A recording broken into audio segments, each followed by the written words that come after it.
Halo Bang, bentuk aplikasi dari konsep lokasi absolut adalah ketika menentukan lokasi. Nah, lokasi itu berarti letak sebuah tempat ya. Lokasi itu dibagi menjadi dua jenis, ada lokasi absolut dan lokasi relatif. Yang pertama, lokasi absolut itu letak atau tempat yang dilihat dari garis lintang dan garis bujur alias garis-garis astronomis. Nah, lokasi absolut ini karena berpedoman pada garis astronomis tadi, makanya keadaannya itu tetap. Kemudian yang kedua, lokasi relatif itu adalah letak atau tempat yang dilihat dari daerah lain di sekitarnya. Jadi lokasi relatif itu dapat berganti-ganti sesuai dengan objek yang ada di sekitarnya. Contohnya, lokasi relatif itu misalnya Indonesia letaknya di sebelah Samudra Hindia.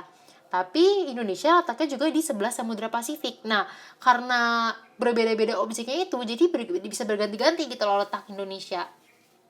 Nah, kalau begitu berarti kita analisis satu nih pilihan jawabannya. Yang pertama tempat duduk di bioskop, 2 kapal di pelabuhan, 3 industri di sekitar kota, 4 kapal laut di samudra. Nah, berarti penerapan konsep lokasi absolut pada kehidupan nyata itu kan dengan letak astronomis, letak yang berdasarkan koordinat lintang dan bujur. Dari 4 pernyataan yang disebutkan, itu hanya posisi kapal laut di samudra yang harus ditunjukkan dengan letak astronomis. Kalau tempat duduk di bioskop, ini kan dia biasanya letaknya pakai angka huruf ya, misalnya 1A atau 19C gitu. Jadi bukan menggunakan lokasi absolut. Yang kedua, kapal di pelabuhan juga ini biasanya dia ada berdasarkan dia tuh letaknya di daerah mana gitu, daerah penurunan mana. Jadi yang ini juga salah nih. Yang ketiga, industri di sekitar kota ini bisa dikasih tahu tuh berdasarkan daerahnya, bukan berdasarkan letak astronomisnya. Berarti dia salah.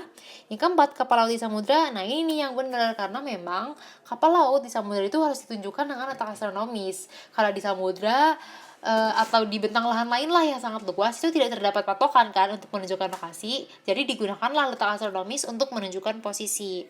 Oleh karena itu, karena yang benar hanya 4, berarti pilihan jawaban yang kita pilih adalah D. 4 saja. Tetap semangat dan sampai jumpa.